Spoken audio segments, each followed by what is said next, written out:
Do you want to get started creating sponsored display ads, but you don't know where to start?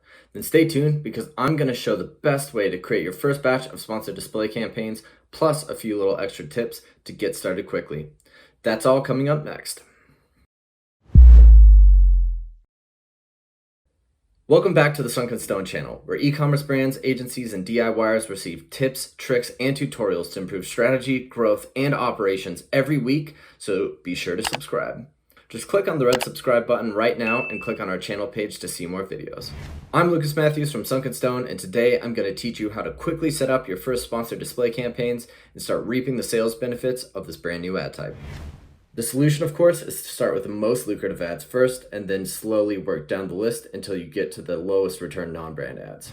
So we're looking at our example account right now, the Ship Quick account, of course, trusty Ship Quick. We have some sponsored product ads right now that are running. We tried sponsored brand, it did all right. For most brands, they have good sponsored brand ads running. So if your sponsored brand ads are doing well, you have product targeting ads that are doing well, anything outside of none of my ads are performing well at all, you should at least experiment with the sponsored display ads. First things first, if you have a product line, so you have multiple different products for a customer to choose from, or you have a replenishable product, the first thing to do is do the purchaser retargeting sponsored display ads. So not everyone has access to this right now. They're rolling it out on a seller to seller basis. So you might not have access to this yet. If you don't, check in frequently because this is a really important ad. The only time I would suggest not doing this is like if you're Instapot, where you pretty much just have your pressure cooker. If somebody's bought one, the chances of them buying another one are really, really low. They might do it as a gift or because they lost one, or they gave one to a friend and they want to get the newest model. There are a very few reasons that somebody would actually buy another really expensive appliance, but for everything else, supplements, you've got an outdoor line, clothing, health food, if you name it, they're like pretty much all replenishable products on Amazon, or even things that you can have through a line. Like if you sell clothes and you want to upsell these customers, purchaser audience retargeting, really, really powerful. So I'm going to show you how to do that. So we're going to create a campaign. Sponsored display off to the right. Campaign name, I like to go brand, so Ship Quick. Tape, let's say clear.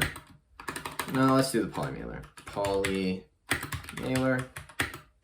I'm gonna do SDA. So I do SDPT for the product targeting placements, which I'll show you, and SDA for the audience targeting segments. So there are two different targeting types. You need to get those squared away just so that you can easily look at your campaigns and know what's going on.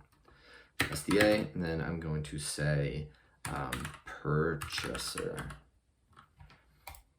because there's views retargeting and search retargeting. So make sure not to just call it retargeting because that's too broad. So budget cap, when in doubt, do $20 for the small stuff. So like if you were to do interest targeting, something you're not so sure about, you really want to be thrifty, $10, probably going to be a better bet. But for everything else, $20, good place to start. If you want to know exactly how to set up budgets correctly, check out this video in the top left. There, I go over exactly how to manage your budgets. So same thing, I just copy the campaign name for the ad group name. Helps keep things squared away if you're looking at reports and you want to filter by ad groups. So audience,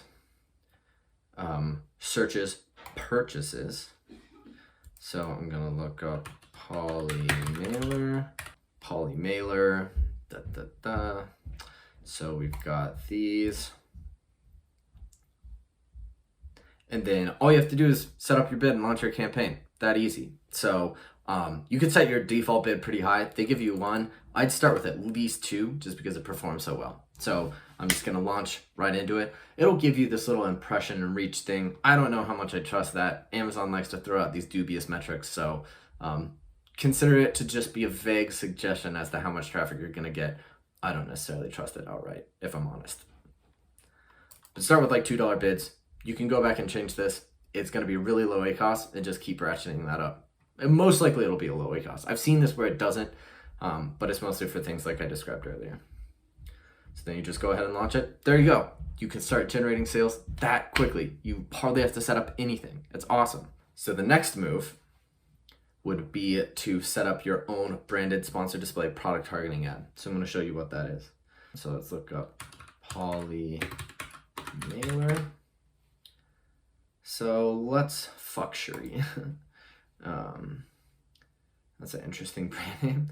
So these spots right here, here, and here. Also, that sucks that Amazon is doing this. They give their stuff their own ad placements because they're Amazon. I think it's uncompetitive, but we'll see if the Supreme Court one day agrees with me. So you have this sponsored display. These are sponsored display product targeting placements. Something like, let's see if it'll show me one. Like this is going to be a sponsored display audience. So you'll see ads like this, something like this. So this right here is a sponsored display audience targeted ad. Amazon's just going to kind of follow you around the web. I'm sure you've gotten them, but you can set these up through the Seller Central portal. So you can do ads off Amazon through Seller Central. Normally they don't work that well, but if somebody's engaged with your brand, you just follow up with them. It's a good way to prevent sales loss. So these audience targeted ads are awesome. So that's audience. What I was showing you earlier, this here is product targeted. So what we want to have happen, so if we were Fuxury, what we would want to do is have our own brand's products here. So you want to advertise against your own ASIN list. So if you don't have your own ASIN list saved somewhere, probably ought to do that. I'm just going to say that's your homework after this video. Go generate an ASIN list. But let's say you have it. All you do is go in, change this to product targeting. Make sure to blur this out. So you'd grab these as the products to advertise. I always do optimize for conversions. I'm thrifty. It's what generally seems to work better for me. So optimize for conversions. That's what I always do. $2 bid, depending on, let's just do, I was going to say price point divided by 10. There you go. So $2 bid, and then you'd go individual products and you'd go enter list, dump in your ASIN list. And then you'd call this SDPT brand. Keep the $20 budgets. Make sure to pay attention to that budget when it starts doing well. And there you go. You're pretty much set up. Once you dump in that ASIN list, you have everything you need to start generating sales that way. After that, I would either do views, which is exactly what we did before, only using this views retargeting. And then I would also do a suggested or competitor ASIN list product targeting campaign. So if you have an ASIN list of competitors that you've generated sales for in the past, you can use your Amazon search term report to generate those ASINs. So you could just dump in those ASINs into, once again, you could go individual product, enter list. You could filter your search term report by campaign name contains polymailer, search term begins with B0 and ACOS is underneath 100. Take all those ASINs, dump them into here. You'd have a ASIN list of your competitors that you know you can convert for. So do that right away. This isn't quite, it is a pretty expensive placement already. So your ACOS is going to be a little bit higher, but it's a good way to steal competitor sales. Who doesn't like to do that? The other thing you can do is either use the suggested field, which normally pops up with a bunch of stuff. You can press this add all button, or if you know what your product is, like since I'm selling a polymailer, I could just type in polymailer. And then you just go adding in products that you think you can beat. All of these have wonderful reviews, so it's going to be a pretty hard bet, but you could just start selecting these and just start generating traffic that way. It's pretty easy to set up. These sponsored display ads are going to be really, they're going to be hit or miss. Sometimes you can do something like a suggested, it doesn't do too well, manage your bids down, or just pause it outright. But I can guarantee you the sponsored display product targeting brand ad and the sponsored display audience targeted ad in all the situations outside from the ones that I mentioned earlier are going to produce really good results for you. So get on that right away. So why should you trust me? How do you know that these things are actually going to pan out for you? Here is a view of just one of our accounts last month. we're looking at almost 100K of sales at 20K of spend, 20% ACoS, pretty low for the competitive categories we're in. We deal with a lot of supplements. Easy to set up ads, an extra 100K. You know, it's all of these. If we were to do it in one day, it would take less than a day's of work for $100,000 of ad sales.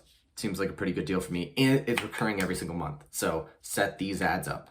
For more great tips on how to set up your Amazon PPC, be sure to pick up a copy of the Amazon Advertising Hierarchy below, where you'll learn how to layer your Amazon advertising campaigns to improve your return on ad spend. It breaks down all the best kinds of ad types. It's all very organized. It's really useful. I still sometimes use it when I'm setting up a campaign. You can get that by clicking the link in the description box below. It's an awesome reference guide for when you're setting up a bunch of campaigns all at once. So what's the next step for you? Go build your first sponsored product display campaign. Set a timer for yourself, 5 minutes. That's all it's gonna take. You can spare 5 minutes to build your Amazon Seller Central account sales. Like seriously, 5 minutes, that's all it's gonna take. If you really wanna master the art of advertising on Amazon, then watch this video next. It's the 7 easy ways to reduce ACoS on Amazon, and you'll learn everything you need to know about lowering your ACoS on Amazon.